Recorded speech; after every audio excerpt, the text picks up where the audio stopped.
Selamat datang dan salam sejahtera.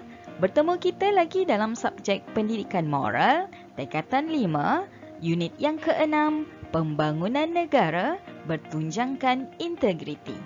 Dalam unit ini, murid belajar tentang yang pertama, menjelaskan contoh integriti demi pembangunan negara. Yang kedua, mengenal pasti cara melaksanakan tanggungjawab dengan berintegriti demi pembangunan negara. Yang ketiga, memerihalkan kepentingan integriti demi pembangunan negara. Yang keempat, merumuskan implikasi perbuatan yang tidak berintegriti kepada pembangunan negara. Yang kelima, mengekspresikan perasaan apabila mengamalkan integriti demi pembangunan negara. Dan yang terakhir, mengamalkan tanggungjawab dengan berintegriti dalam kehidupan harian demi pembangunan negara. Adakah integriti penting dalam pembangunan negara? Berikan pendapat anda.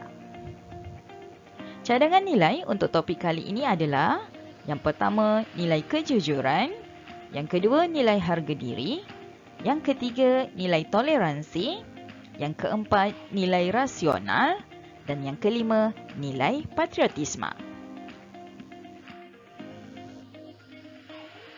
Baiklah, integriti dalam diri, keluarga dan organisasi menjadi asas kepada pembangunan sesebuah negara. Integriti juga mencerminkan ketamadunan bangsa dan negara. Kebolehpercayaan terhadap pemimpin dan pentadbiran negara dipengaruhi oleh amalan integriti dalam diri setiap individu. Berikut ialah contoh integriti demi pembangunan negara. Contoh integriti demi pembangunan negara. Yang pertama, dari aspek pentadbiran, iaitu merealisasikan dasar anti rasuah. Yang kedua, menjaga kerahsiaan dan maklumat sulit negara. Dan yang ketiga, mengelakkan penyalahgunaan kuasa, kedudukan atau jawatan. Yang kedua, dari aspek ekonomi, iaitu menjanakan pendapatan negara mengikut undang-undang. Yang kedua, mengisytiharkan cukai pendapatan secara jujur.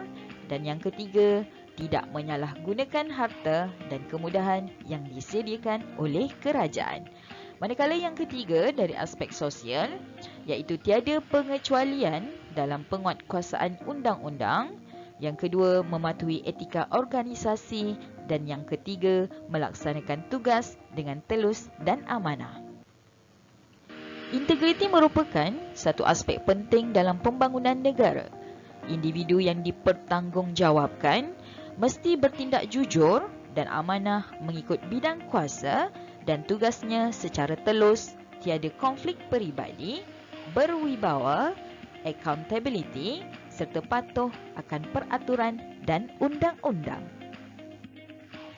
Setiap anggota masyarakat memainkan peranan penting dalam merealisasikan aspirasi negara yang berteraskan integriti. Oleh itu, setiap individu patut melaksanakan tanggungjawab dengan berintegriti demi pembangunan negara. Cara melaksanakan tanggungjawab dengan berintegriti demi pembangunan negara. Yang pertama, memupuk integriti dalam setiap sektor pekerjaan. Yang kedua, mematuhi piagam pelanggan. Yang ketiga, membayar balik pinjaman. Yang keempat, mematuhi peraturan dan undang-undang. Yang kelima, menjelaskan bayaran cukai. Yang keenam, mengelakkan perbuatan memberi dan menerima rasuah. Dan yang terakhir, menyokong kempen pembangunan negara. Baiklah, seterusnya, pengukuhan integriti menjamin kecemerlangan dan kemajuan sesebuah negara. Kesedaran untuk mengukuhkan integriti perlu dipupuk dalam kalangan masyarakat agar negara terus pesat membangun. Oleh itu, setiap individu perlu mengetahui kepentingan integriti dalam setiap tindakan yang diambil demi pembangunan negara. Kepentingan integriti demi pembangunan negara. Yang pertama, dapat meningkatkan imej negara. di mana negara terkenal di pasar dunia dan sektor pelancongan berkembang. Kepentingan kedua, memartabatkan perusahaan kecil dan sederhana, di mana perusahaan kecil dan sederhana akan diiktiraf di peringkat antarabangsa dan meningkatkan pendapatan perusahaan kecil dan sederhana.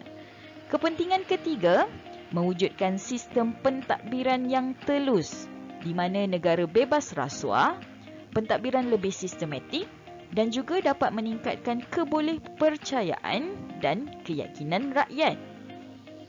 Seterusnya, dapat menegakkan keadilan dalam kalangan rakyat, dapat mengelakkan diskriminasi dan seterusnya masyarakat lebih harmoni.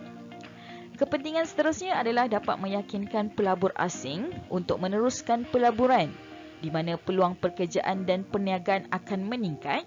Seterusnya, ekonomi negara berkembang pesat. Dan kepentingan yang terakhir adalah melahirkan budaya kerja yang efisien. Produktiviti kerja meningkat dan menjadi contoh kepada negara lain. Oleh hal yang demikian, jelaslah bahawa amalan integriti dalam pembangunan negara merupakan elemen penting yang dapat menaikkan imej negara. Namun demikian, pengabaian terhadap amalan integriti boleh memberikan kesan kepada pembangunan negara. Implikasi perbuatan yang tidak berintegriti kepada pembangunan negara. Yang pertama, ketenteraman dan keharmonian negara tergugat. Yang kedua, berlaku ketidakadilan sosial dalam negara.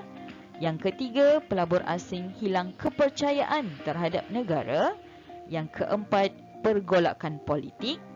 Yang kelima, pembangunan dan ekonomi negara terjejas.